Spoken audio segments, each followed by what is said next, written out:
Charlotte McLeod with investingnews.com, and here today with me is Frank Holmes, CEO and CIO of US Global Investors. Thank you so much for being here. Great to have you as always. Ho, ho, ho. It's great to be with you. Happy season. Yes, so nice to be wrapping up the year with you. Yeah, maybe you have to change my hat. You know, it's Santa Claus time, and I'll put on Go Gold. I love this. I love this. Always enjoy the hats. And this is the perfect way to begin the conversation. We're going to start with gold. If we look back to our last conversation all the way back in August, you were telling us that in the next 12 months, it would be pretty easy for gold to get to 3,000. And definitely the price action we've seen since then makes it look like that could happen. So I want to start by asking, heading into 2025, are there any adjustments you would make to your gold price expectations? No, not really. You know, it's amazing the US dollar has put on such a big rally since the election of President Trump to come back in office. But gold has pretty well held itself, and that's pretty telling. Rates are going to fall. We're going to have basically negative real interest rates. The world is still, the G20 are using MMT, modern monetary theory, to try to stimulate and pump their economies. So that thesis is not going away. The BRICS battle against the US dollar, with China and Russia leading the charge. And the only way they can get any credibility is to be buying more gold. So I think the thesis of central banks, I see the thesis of rising GDP in India, the largest, most populated country in the world now, and the correlation with rising GDP per capita in India is highly correlated to gold demand for love, for jewelry, for wedding seasons. So I think it's a perfect scenario for the fear trade and the love trade. Gold trades to $3,000. Okay, I think that's a good beginning for us and many different paths that we want to go down today. I think let's start by looking a little bit more closely at Trump and what his presidency could mean for gold, because I'm seeing a lot of different questions among investors there. So we have people thinking, okay, he's going to be good for the markets, the economy, and also concerns about his tariffs potentially being inflationary. So what are your further thoughts on how Trump in his second term could impact the gold price? I think it's really interesting how he swept through in most of the states and a lot of the thoughts he had. It's because he focused on the middle class and the working class versus the Biden and then Harris. They focus on the rich. We're going to take it away from the poor and redistribute wealth, etc. It was a complete different scenario. And the middle class and the working class are greatly concerned about inflation. They are greatly concerned about being marginalized by all the DEI to all these acronyms we have, ESG. And so what you're seeing is not just in America. I was reading that the London Stock Exchange has lost 88 big mining companies being delisted from there. They don't want to be there because it's so problematic with all these regulations with ESG. And so I think that we're going to see a streamlining of regulations. I think that Trump was significant, was having the brainchild of his Vice President Vance. And I also think that was really critical was Elon Musk. And how they're going to be able to take 70,000 regulations and run them through AI and find out, is it really a law or regulation by Congress? If it's not, they're going to streamline all those rules and regulations. And that historically has unleashed entrepreneurialism, it's unleashed free market and economic prosperity. So I think it's very positive for it. Is he going to print money? Absolutely. You've got to remember the budget in America, 60% is basically can't touch it. It's entitlements. It's Medicare, it's et cetera. That's not going away. So what are they going to focus on is the other 40%. So I think that the money printing is not going to go away, but I think it's going to get under control. And I think that you're going to see a streamlining of regulations will probably help within the inflation we're living with, because the more regulations is highly correlated to more inflation. Okay, it'll certainly be interesting to see how that plays out. And talking about Trump's relationships, I also want to ask you, you started to talk about China at the beginning. How do you see Trump's relationship with China developing as he takes office? Because China is facing a lot of uncertainty internally and externally with Trump coming. So thoughts on that? You know, it's a very important question, because China, under the leadership of Xi, has been basically nothing but a big military buildup. The economy has been imploding. The currency's been falling. The only credibility for his currency really is to be buying gold. And so when you see that, I think that someone like a Trump will all of a sudden become a bit of a neutralizing factor on China and want to try to take over Taiwan. And I think the jury's out. Remember, he's got 2 years. So President Trump, before you have the congressional elections, you're going to have 2 years of controlling the Senate and Congress and the administration. And a lot has to happen in those 2 years. So I remain bullish. I think it's very different that previously here he was in France. And then he's all of a sudden in South Texas watching rockets take off with Elon Musk. Then he's at the Army football game. You know, going to being shown there with Vance and Elon Musk on the TV screen for American. It's like hockey is in Canada. Football, American football is so big here. And there is the leadership watching a football game. So I think that all those signs, it was military football game, college military.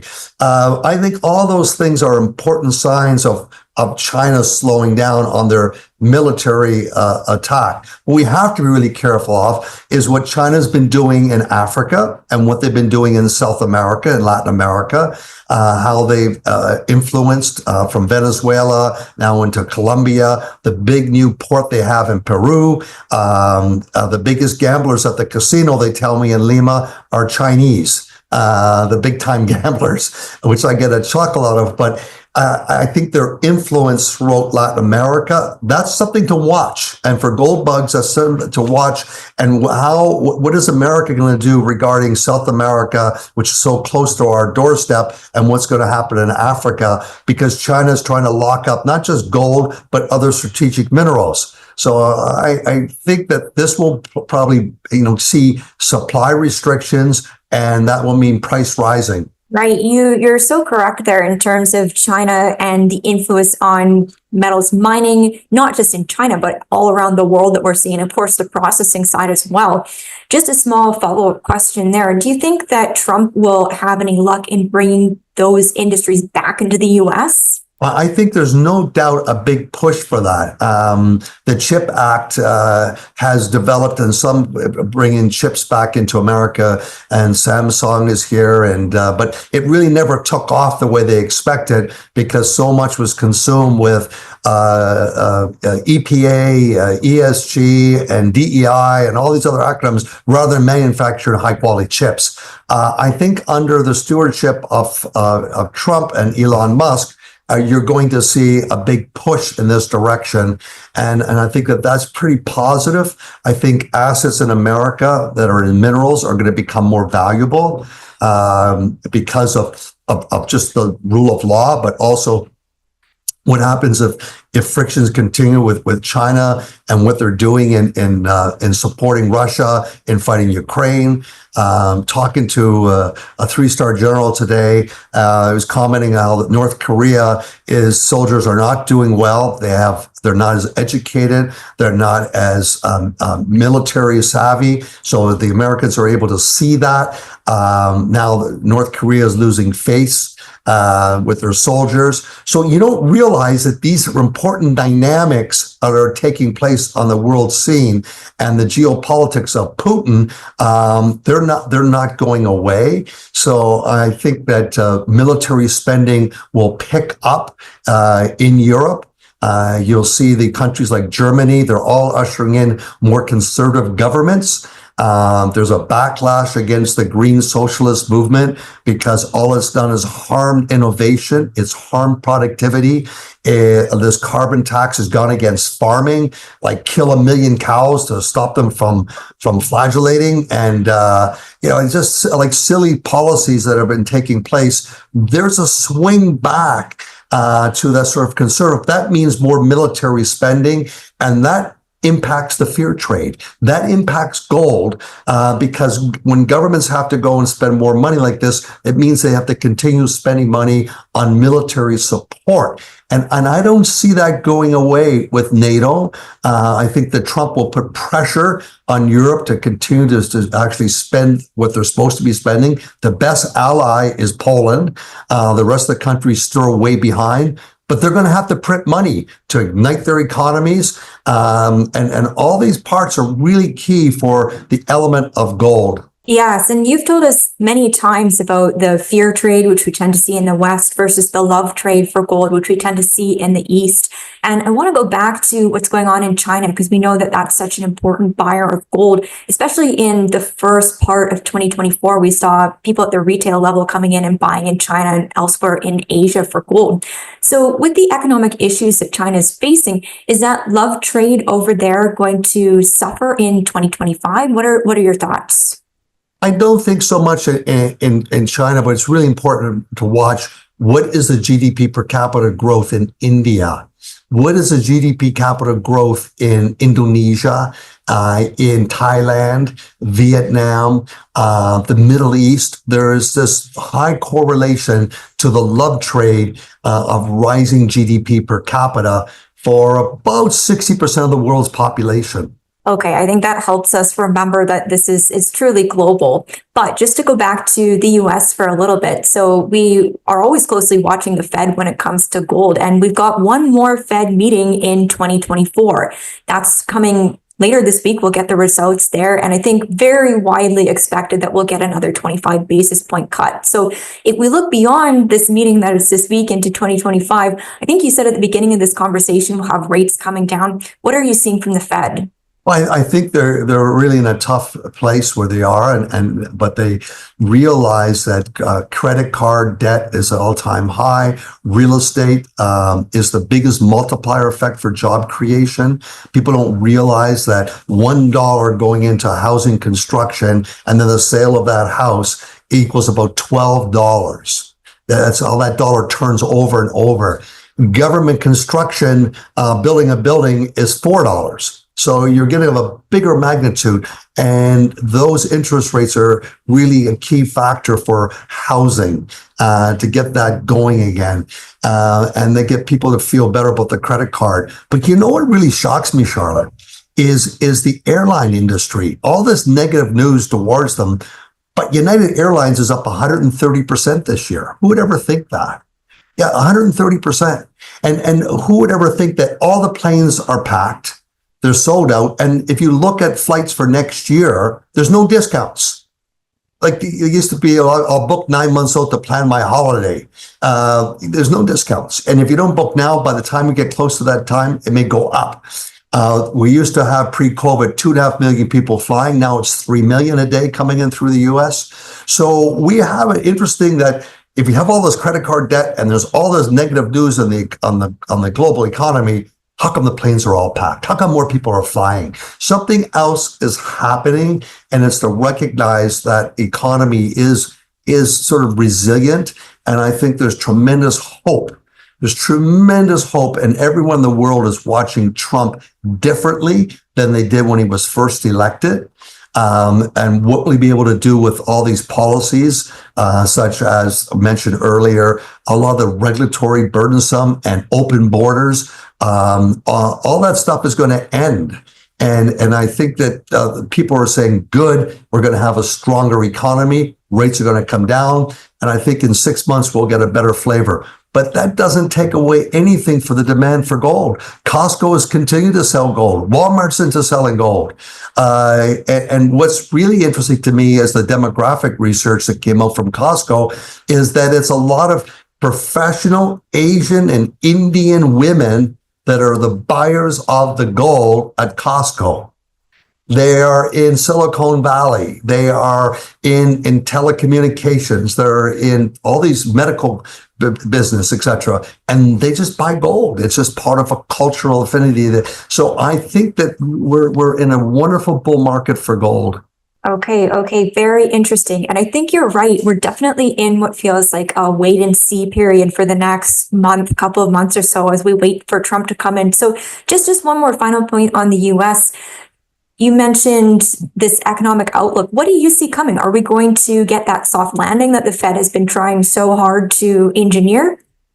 Yeah, I think there'll be a soft landing, and I think that I'm really hopeful that the AI and all the 100,000 H100 chips that Elon Musk has just plugged in, for those listeners, AI is called large language models, and that means it can take millions and millions of regulations and rules, etc., and all of a sudden look where there are duplications and triplications and eliminate them by coming back with a new strategy.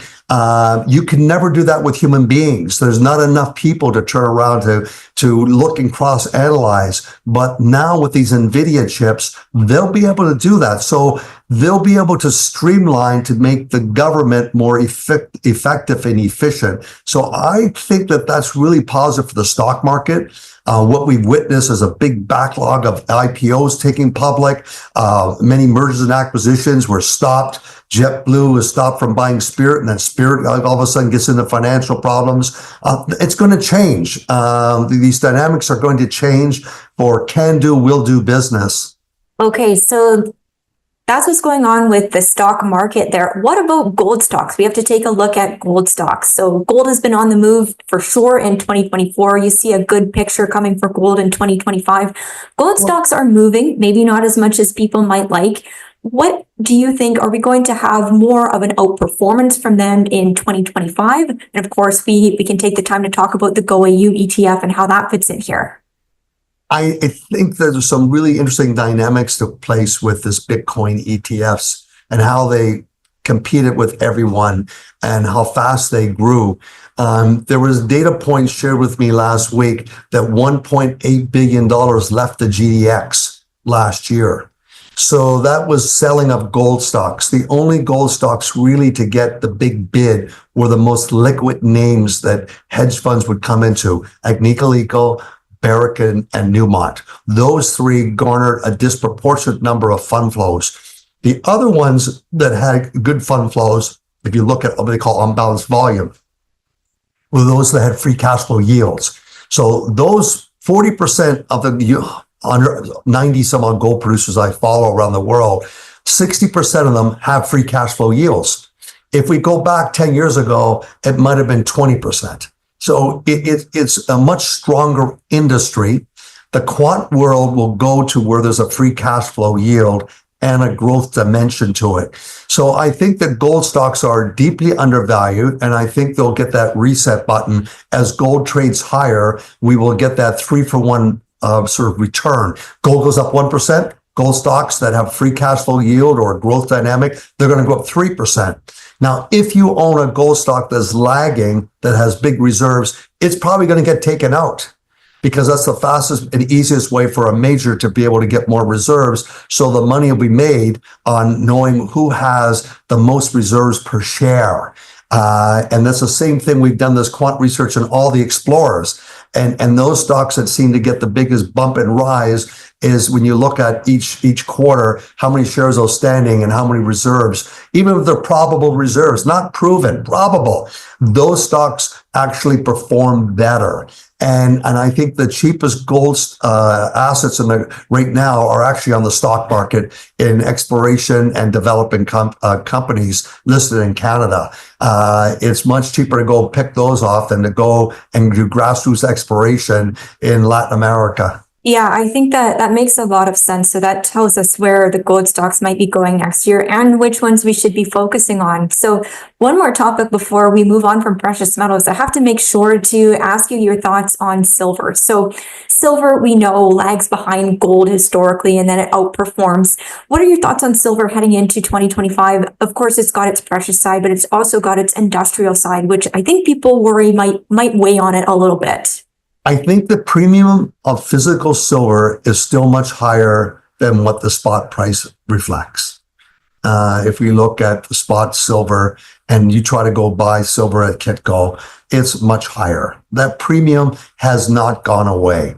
And that is a reflection that the retail world continues to buy coins. And I think that's very positive for silver as an investment. I think the industrial use for silver will only stay strong.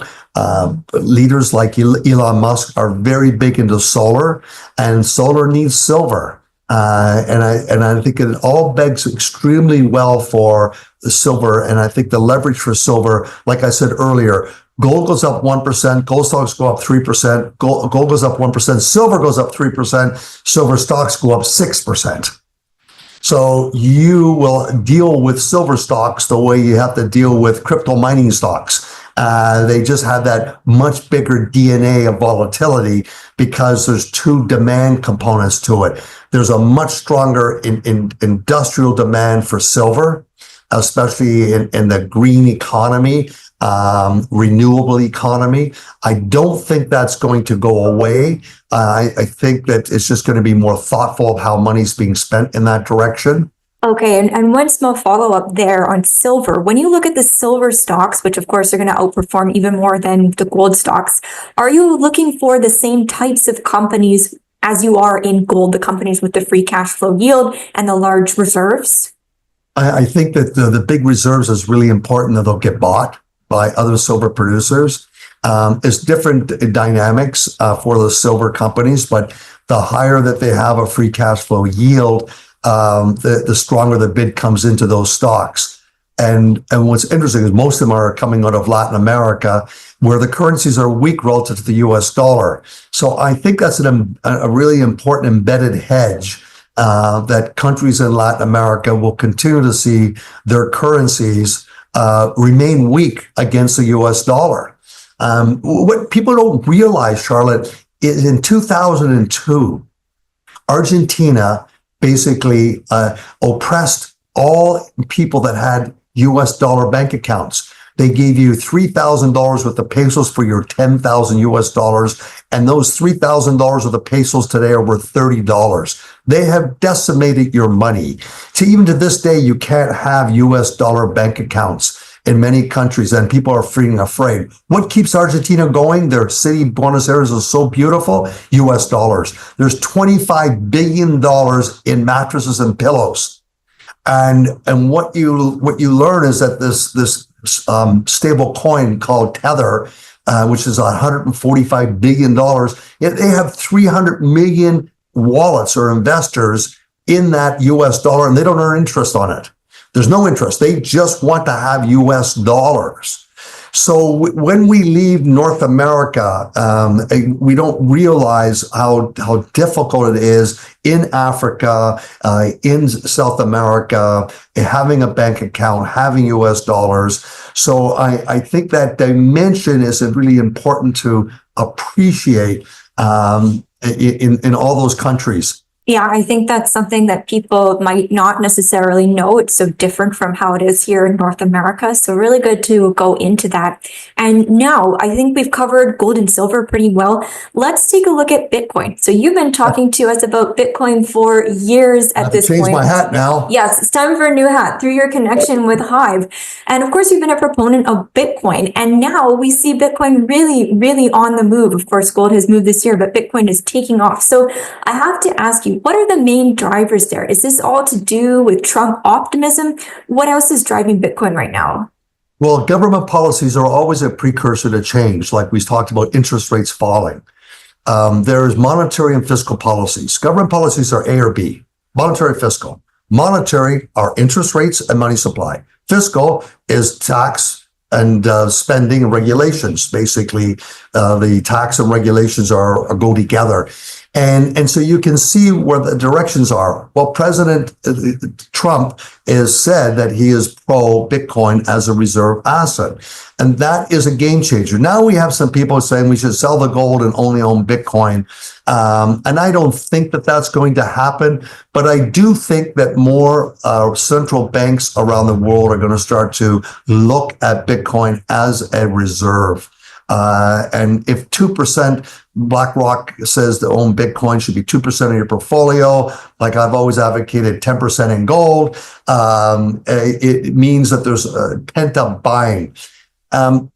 If we go back in history, I remember that the regulatory world was always anti our gold funds, anti-gold stocks. They're all bad until the GLD came out in 2003, 4, that time period. And all of a sudden, the regulatory world changed towards gold because now there's a gold ETF. I think with the Bitcoin ETF, that's going to happen again. I think that that change is going to take place.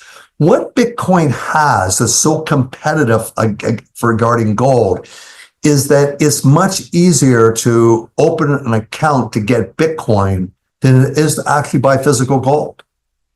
Under President Obama, there was called Choke Point 1.0, and they went after all the coin dealers to take away their bank accounts. Then they called Choke Point 2.0, and they went after anyone in crypto. And Congress gets upset with that because they never wrote a law to do that. It's just the White House feels that they have the right to go and set new rules and regulations. Well, when we look at Bitcoin, it has 20,000 validators, nodes all over the world working 24/7.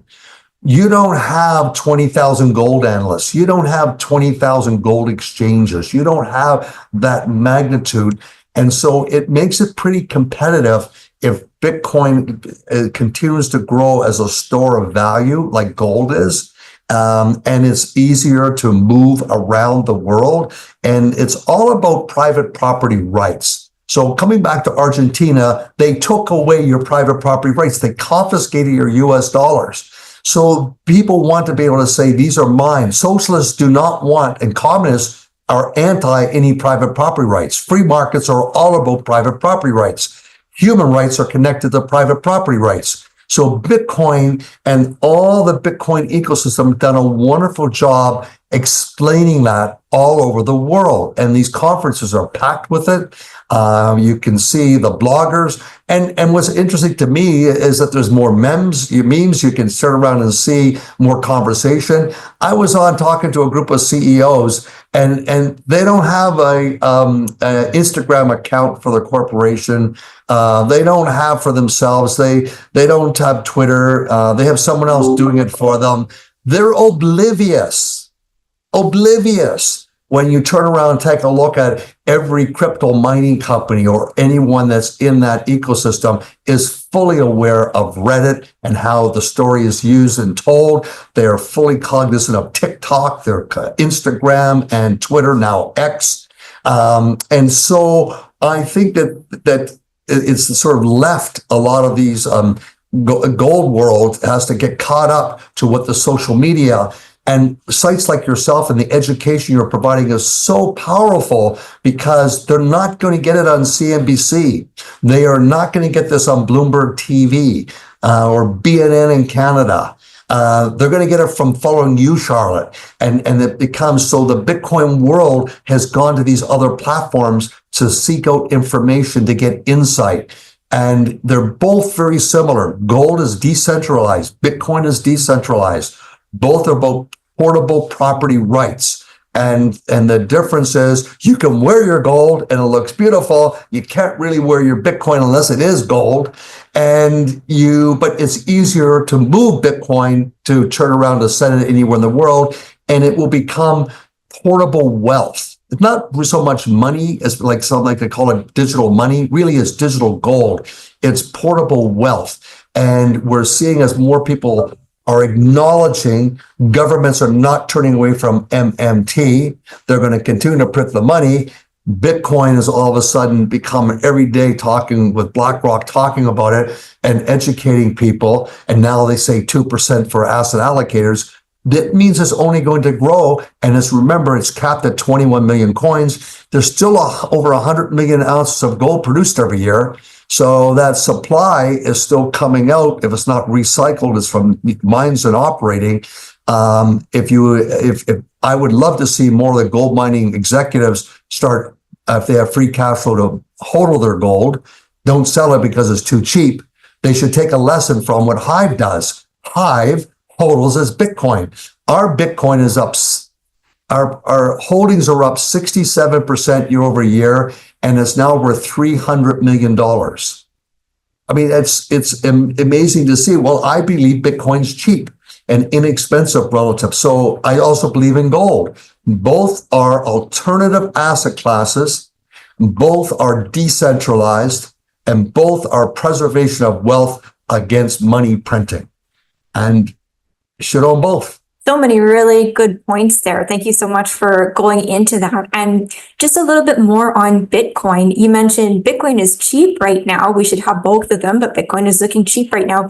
I have to ask you, the price potential here. We've seen such a run in 2024. What are you looking at? Do we need to see it pull back before we go higher? What do you think? There's a mathematical law based on exponential math called Metcalfe's law. And it talks about the adoption, and as the numbers adopt linearly and the supply is limited, then prices grow exponentially. And that's what's really important to recognize. The same thing with gold discovery. If you have a company with 10 million shares outstanding and has a 10 million ounce discovery, that stock goes up exponentially. It doesn't go up linearly. It's like an exponential move. So it's really important to recognize that's really so when you say to yourself, okay, there's 8 billion people, the money supply is going to continue to grow. What will be the different types of asset classes? More and more people are concerned about their preservation of wealth and they want it to be portable. I think that Bitcoin can go to $1 million. I really do. And I think that makes gold worth $10,000. But the adoption process, because it's capped at 21 million, is important. Now, if you go to buy today $1,000 of Bitcoin with PayPal, or you go to do it at Robinhood in the US, well, they're going to sell you what's called a Satoshi. And every Bitcoin is worth 100 million Satoshis. And one Satoshi is worth 0.0007 cents. Well, at 1 penny, that means Bitcoin's worth $1 million. 100 million pennies is $1 million for Bitcoin. Wow. Can that happen? Absolutely. Because some of these Satoshis have unique numbers, and we at Hive have been offered $10 for them. So we had a basket, we were offered $250,000 just because of the special numbers, that there's only that number 64, and that was on the date of something important happened. So if you can find the date of the election, well, someone will say that Bitcoin on the election of Trump was more valuable. That's all I have to say. And it's like an Andy Warhol piece of art. And now I can attach a photo of President Trump on that Satoshi, and that Satoshi, which is worth 0.0007 cents, is all of a sudden worth $10. That's the magnitude where things can grow exponentially with the adoption. Okay, that is a nuance that I had absolutely no idea about. So very interesting to look at that. As we are getting toward the end of the conversation here, I want to finish with a question that I'm asking to most people, and I think it's fun. So if we look ahead to 2025, what do you think the best performing asset will be? And I think this is an especially good one to ask to you, because most of the people that I speak to are focused on the metals sector, but you have a little bit of a broader take. I think data centers. I think that some of the best performing Bitcoin miners, it's only because they have electricity, and people in need with NVIDIA chips can't find the electricity. So they come in, and Core Scientific a year ago was 50 cents and it goes to $15. because of electricity. And they can fast track the building of those data centers for the AI boom. So the AI boom, if you miss NVIDIA being early, then the real stable part are going to be data centers. And we hear some promoters talking about making the biggest data center in Alberta. The federal government, Canada, is talking about it, etc. Those companies that have access to electricity that's stable are going to become the best performers, which I think.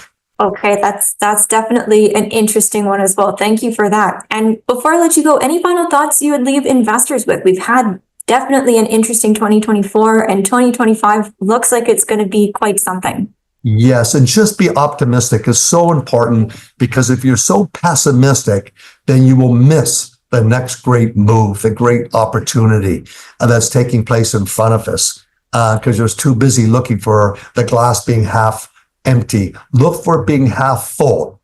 Don't be naive, but stay optimistic. You'll stay healthier and wealthier. Okay, what a great point to wrap that up on. Thank you so much for going over what happened this past year, what we were looking forward in 2025, and of course, hope to have you on again next year to discuss some of these themes again. And happy holidays.